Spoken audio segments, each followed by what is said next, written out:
Hello दोस्तों, मेरा नाम है नियाज और आप देख रहे हैं साइबर साथी।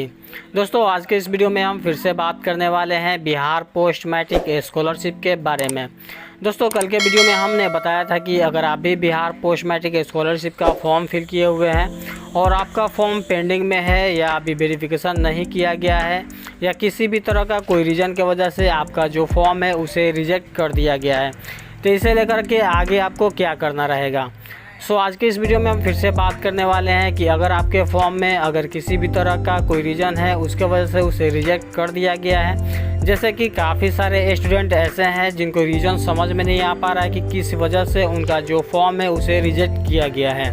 जैसे कि बहुत सारे ऐसे स्टूडेंट हैं जिनका जो फॉर्म है किसी ना किसी रीज़न की वजह से रिजेक्ट कर दिया गया है। जैसे कि हमारे एक सब्सक्राइबर हैं जिनका फॉर्म में बोनाफाइड की वजह से उनका फॉर्म को रिजेक्ट कर दिया गया है, और बहुत सारे ऐसे स्टूडेंट हैं जिनका फॉर्म अभी वेरिफिकेशन नहीं किया गया है, उनका जो फॉर्म है किसी न किसी तरह से पेंडिंग में रखा गया है।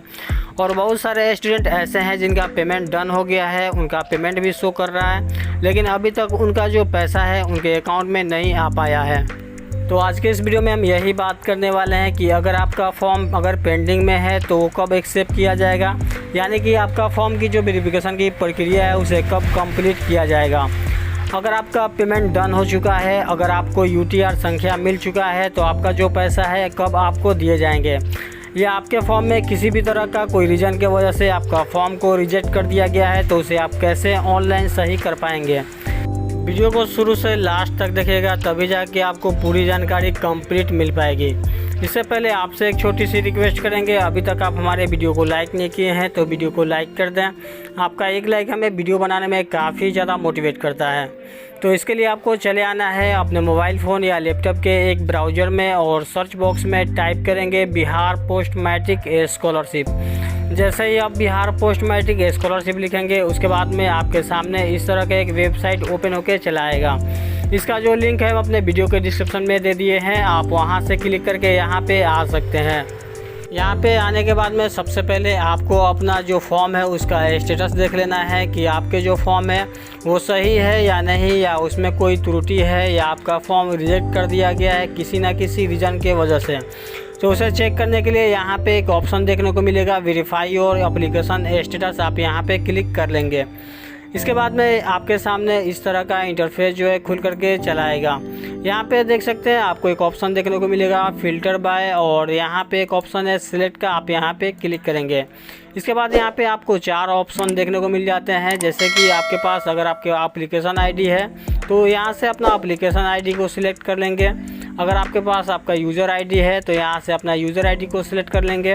अगर आपका मोबाइल नंबर है आपके पास में तो मोबाइल नंबर यहाँ सिलेक्ट कर लेंगे। अगर आपका आधार नंबर है तो अपना आधार नंबर को सिलेक्ट कर लेंगे। चारों में से अगर कोई भी चीज़ आपके पास है तो उसे यहाँ से सिलेक्ट कर लेंगे। इसके बाद में जो भी चीज़ आपने सिलेक्ट किया उसका यहाँ पे नंबर फिल करेंगे। जैसे कि अगर आपने एप्लीकेशन आईडी को सिलेक्ट किया है तो यहाँ जो भी आपका एप्लीकेशन आईडी है उसे यहाँ पे फिल कर लेंगे। इसके बाद यहाँ पे एक ऑप्शन मिलता है डेट ऑफ बर्थ का, आप यहाँ पे अपना डेट ऑफ बर्थ फिल करेंगे। और यहाँ पे एक ऑप्शन मिलता है सर्च का, आप यहाँ पे क्लिक करेंगे।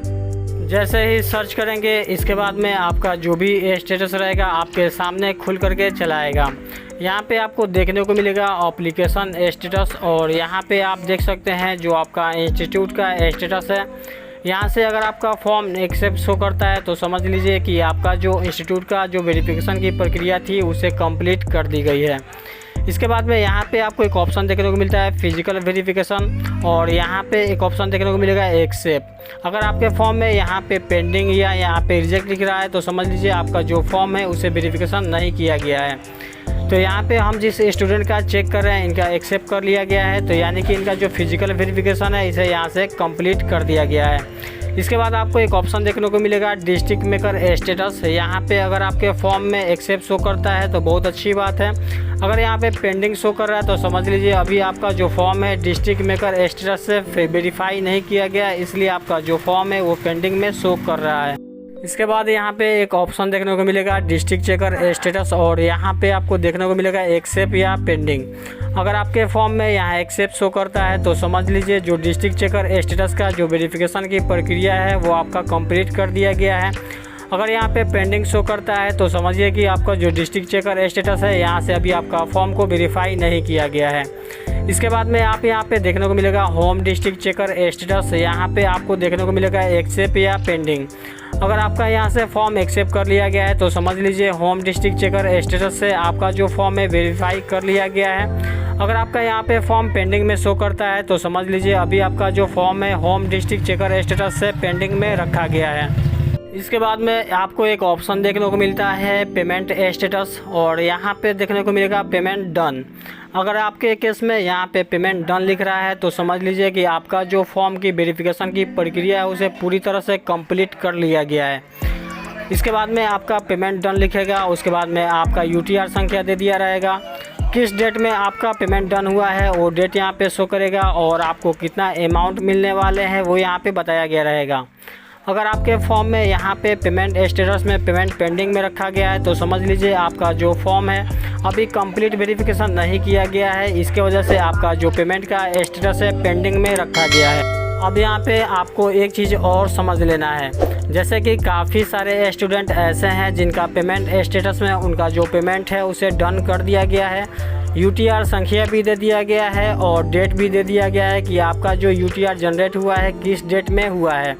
इसके बाद में आपका जो पेमेंट रहता है पेमेंट भी शो करता है, लेकिन काफ़ी सारे स्टूडेंट का सस्पेंशन में है कि आखिर जो उनका पेमेंट स्टेटस है डन हो जाने के बाद में UTR संख्या भी मिल गया है और यहाँ पे अमाउंट भी बता दिया गया है कि आपको इतना अमाउंट दिए जाने वाले हैं। तो इसके बारे में हम आपको समझाते हैं। जैसे कि आप देख सकते हैं यहाँ पे जो UTR संख्या है और जो आपका अमाउंट है यहाँ पे दोनों बताया गया है, और ये भी बता दिया गया है कि आपका जो UTR संख्या है किस डेट में इसे जनरेट किया गया है। तो यहाँ पे आप देख सकते हैं हम जिस स्टूडेंट का यहाँ पे चेक करें इनका 8/6/2022 को UTR संख्या को जनरेट कर दिया गया है, लेकिन अभी तक जो है इनका जो पेमेंट है इनके अकाउंट में नहीं आ पाया है। अब काफ़ी सारे स्टूडेंट ऐसे हैं जिनका पेमेंट स्टेटस डन हो गया है, UTR संख्या मिल गया है, पेमेंट भी बता दिया गया है कि आपको इतना पेमेंट मिलने वाले हैं, लेकिन बहुत सारे स्टूडेंट के केस में ऐसा है कि अभी तक उनका जो पेमेंट है अभी तक उनके अकाउंट में नहीं आ पाया है। तो अकाउंट में नहीं आने का सबसे बड़ा जो रीज़न है यहाँ पे और भी जो स्टूडेंट है उनका जो वेरिफिकेशन की प्रक्रिया चल रही है। जैसे इनका वेरिफिकेशन की प्रक्रिया कंप्लीट कर दी जाती है तो साथ ही साथ आप सबका एक ही साथ में जो पेमेंट है 30 जून तक आपका जो पेमेंट रहेगा आपके अकाउंट में क्रेडिट कर दिया जाएगा।